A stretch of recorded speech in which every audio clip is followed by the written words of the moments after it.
Welcome to the PNN project channel. Like, subscribe, and share. Today we're putting a floor in the basement. We just started today. We got our first 4 rows in. You can see here.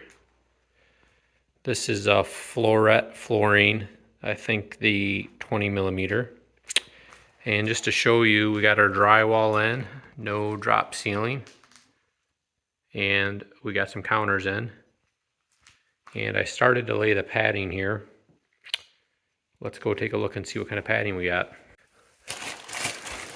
So here's the brand Quiet Walk. I got it from Amazon, but I think they have this at Lowe's as well. It's called Dry Wick. And let's take a look here. There's some padding on the bottom. And then you get your vapor barrier.